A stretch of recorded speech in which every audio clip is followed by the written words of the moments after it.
Hi, Wafa here.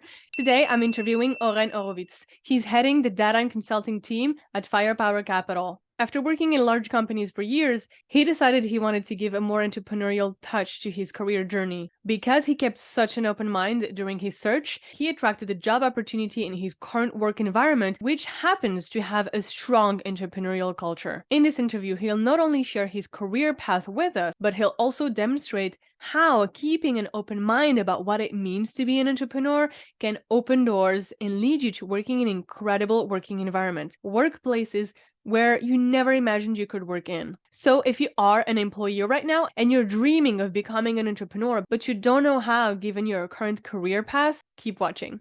Hey, Oren, how are you? Good. Thank you, Wafa. How are you? Great. Thank you so much for being here today. Please introduce yourself. I'm a data guy who somehow stumbled across a mergers and acquisition path in his career. And, I've been in the data field for 15 years now. I now head the Firepower Capital's Big Data Advisory. We are a private equity firm, which means we invest directly in businesses and we lend to businesses as well, typically in the mid-market. Tell us more about how you got here in your career.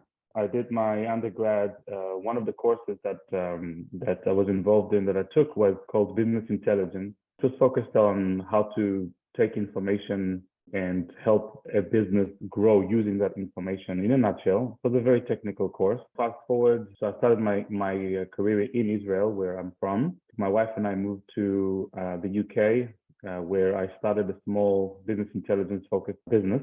Consultancy. I moved to Canada and then did the same thing basically. So I worked for a few companies, software companies. I worked for Pricewaterhouse in the big data analytics team. That led me into what I'm doing today.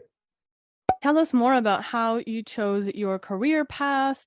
Was it an evident decision or was it a long process where you had to do a lot of research? Oh, definitely the latter.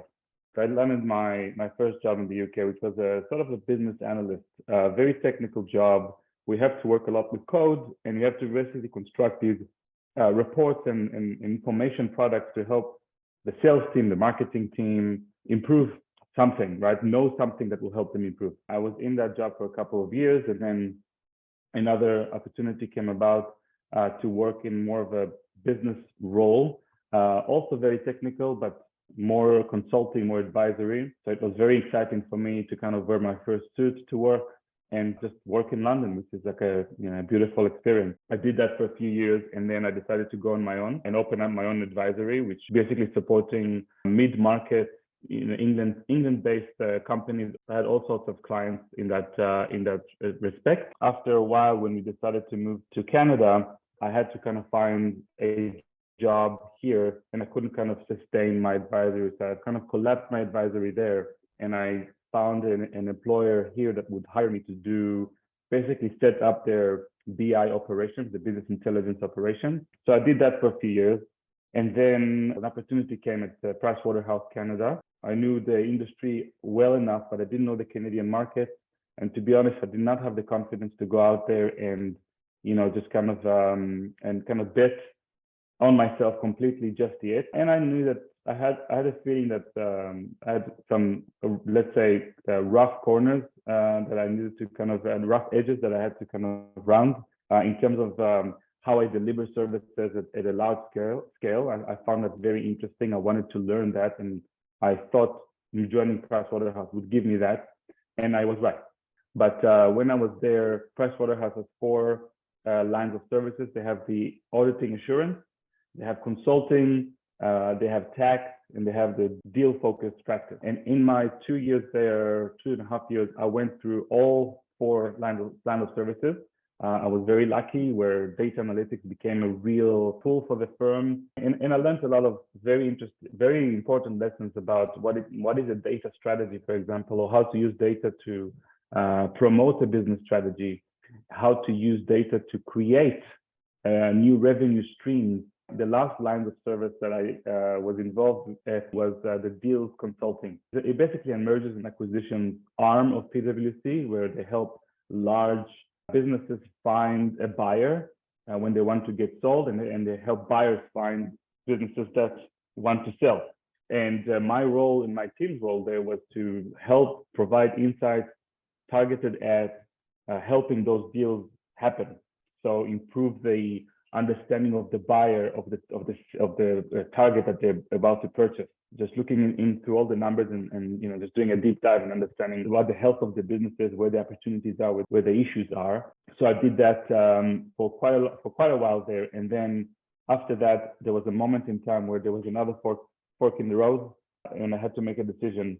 At that point in my career, I was, as happy as I was initially at PwC, I was not happy anymore with that. I felt like I had a different calling, which kind of goes back to what I did previously with my advisory role in England. And I believed there was a ton of potential to be extracted by providing services that we were providing to like a large companies, large businesses in Canada, to provide the same services, the same processes to the mid-market in Canada. But my subconscious was like, hey, you got to do this. You got to do this, or it's going to affect you not in a positive way. And then I just, I was at a point where I had a lot of commitments in life. I had 3 children, a mortgage. It was a risky move for me to do, but the alternative was staying there and continuously affecting that would for sure continuously impacted my everything, my happiness levels, my confidence levels. I would say about a year and a half before I left PwC and went on my own. It wasn't like a spur of the moment decision. I did a lot of research and studying. I bought, all the books I read and read them. I found a couple of first 2 hours of the day, I would go to a coffee shop very early in the morning. I would research coffee shops that were open, order the same, cappuccino, whatever, and breakfast, and just go there from 6 to 8:30 in the morning. I would just go through this massive textbook about, data science and data strategy and business strategy and financial engineering and a lot of different things that I thought would make this role, my next iteration, be that much more impactful. I lined up a lot of interviews and discussions with friends and family, so to speak, and acquaintances. And I'm happy to say that it didn't take long until I found the people that I'm decided to associate myself with right now, which is Firepower Capital. I wonder why you accepted an interview with a company like Firepower Capital. Mm-hmm. If you were hell-bent on becoming an entrepreneur in the first place. Were you keeping your options open? Were you offering your services as a contractor? Were you just testing the waters? What was going on?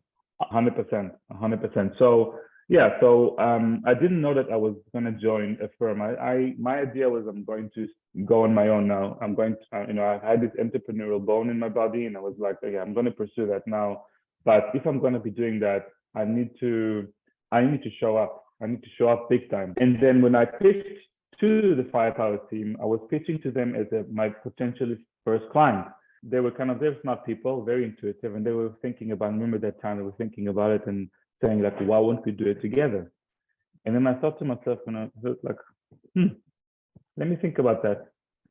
So I remember finishing the interview and getting back into my car and driving back home on the highway, and then thinking to myself, why won't we do it together? Like, can I think of one good reason why? I guess the thing that kind of tilted me towards choosing to join them as opposed to service them directly was that, I could see is that I could really amplify what I would like to offer to the market and test out the water a lot faster and with a lot less risk than going full entrepreneur and hiring my own team of salespeople and, legal team and all that stuff. There's a lot that goes into starting a new business, and there's a lot of risk to be had. So one was the risk, obviously, at that point in my life. And secondly, it was the idea that, again, this would get me 10 times faster, at least, to where I want to be, where I want to get, and test out the water, as opposed to me trying something new that may not work and then putting a lot of things at risk at the same time. After PwC and your extensive experience there, you wanted to become an entrepreneur. But you didn't just stop there. You sort of kept an open mind to what it meant to become an entrepreneur. And so you kept your options open. So you proceeded to testing the waters and reading tons of books and interviewing with a bunch of companies that had an entrepreneurial spirit, which I think is genius because you didn't see things black or white. I'm either an entrepreneur or an employee. No. Hi, by the way, there are companies that do have an entrepreneurial culture and spirit. And so I love the fact that you really had that in mind. But because if you didn't, you wouldn't be where you are right now. What do you think? You're right. I was open-minded, and you have to be when you're going into something that's pretty new, right? To yourself, you got to keep an open mind, and you got to weigh out the opportunities because most likely you'll stumble upon even more interesting things than you could personally imagine, which is exactly what happened. Tell us more about your definition of entrepreneurship, what it means to you to be entrepreneurial. I would say it's basically being able to call your own shots and to make something new in the world that hasn't existed there before, at least in the way that you see it. So to contribute something brand new and to see people, clients, colleagues benefiting from that creation is extremely gratifying. Aha, that explains a lot. That is why you were open to opportunities. To begin with, your definition is pretty broad to what it means to be an entrepreneur. For some people, it's to be a solopreneur, not wear any formal clothing, work in their PJs and work in front of a computer. For some other people, it's to open a startup and raise funds and hire a team, etc. But for you, you just shared with us the definition is to be able to be creative and make executive decisions and create something. And so what I hear from you is that it didn't matter which environment you created a company with from, right? It could have been on your own, or it could have been with a great team. And obviously when an opportunity presented itself, you took it and you sort of ran away with it. Yeah, it's a really good way of putting it. I never thought about it that way, but you're absolutely right. It was kind of the guiding light for me was the fact that, there would be something of value out there that people will benefit from. And how we get there was less important, albeit the fact that I'm surrounded with great people that I would like to work with was extremely valuable as well. Still is. What is it that makes you feel so entrepreneurial? Is it just the fact that you're working at a startup and that you guys are wearing jeans? I make decisions that help shape up this division. When we started, there was no division. It's a brand new service that this firm is offering, starting something completely new. That's mine, that I instructed and built from the ground up, and that is extremely valuable. It's the freedom. I make it and I break it, right? Like if I don't show up in a day, any day really, there's gonna be consequences. At the same time, if I show up well, there's huge benefits to be had personally and for the team and my clients and employees and everyone else. It's very appealing. It's also very scary, but at the same time, when a good day or a week or a month happens, and it does happen, is extremely gratifying, and that goes back to the amount of freedom that I get in making those decisions. I mean, no wonder when we look at you, it sounds like you're excited to wake up every day to go to work. You sound like the founder of the company, frankly, when we listen to you. What would you say to people, busy professionals that work in large corporations or mid-sized corporations or small-sized corporations, anyways, in corporations that are employees, but crave entrepreneurship? They want to become an entrepreneur. But here's the thing, they only see black and white. It's either they are an entrepreneur or they are an employee. I would say two things.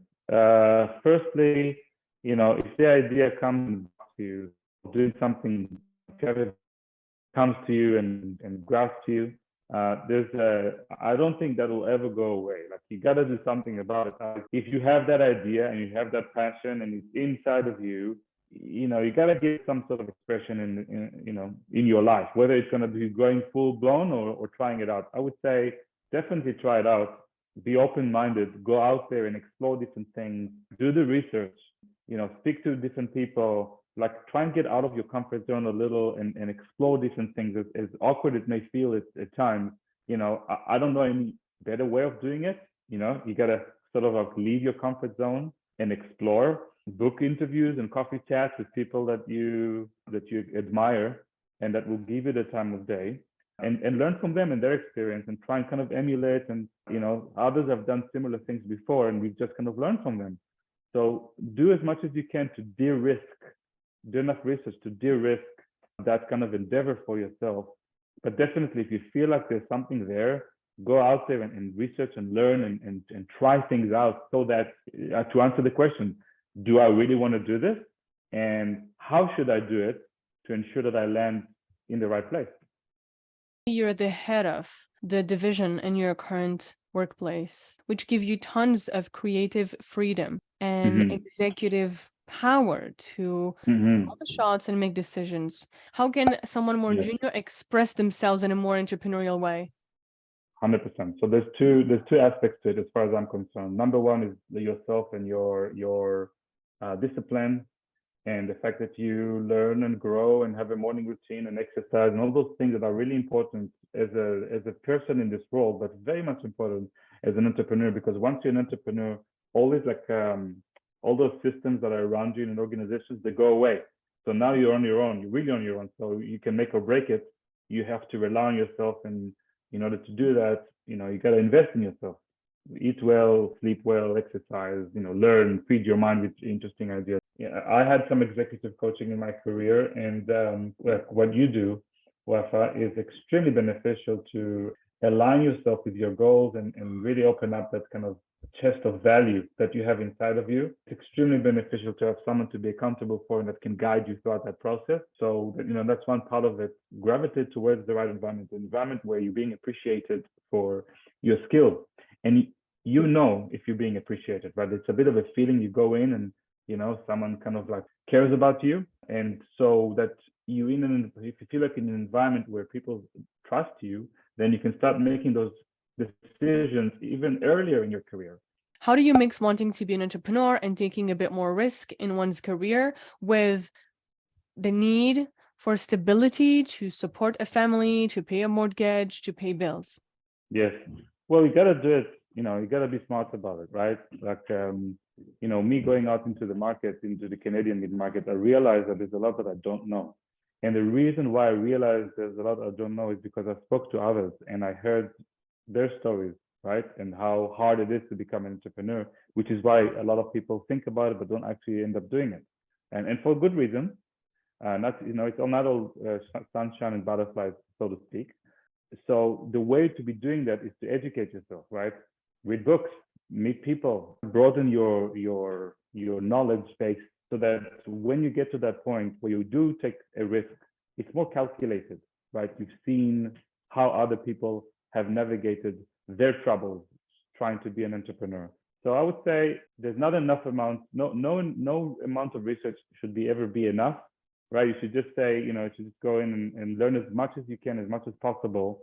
And at the same time, at some point, you're going to have to pull the trigger, right? So just educate yourself as much as possible. And so that when you do make the decision, it is more calculated and you are semi-aware at least of what you're getting yourself into, and make sure that you're well prepared for those potential opportunities and challenges. I agree 100%. Oren, thank you so much for the incredible insights you shared with us today. What's your final word? If it's there, if the vision's there and it grabs you, you have to act on it. And acting on it, is not rocket science. You just gotta do the research and learn and invest in yourself. And I can pretty much guarantee that you will end up maybe not exactly where you think you would, but in a much better place than where you are right now. Make drop. Beautiful. Thank you, Oren, so much. My pleasure, Wafa. Thank you. Thank you.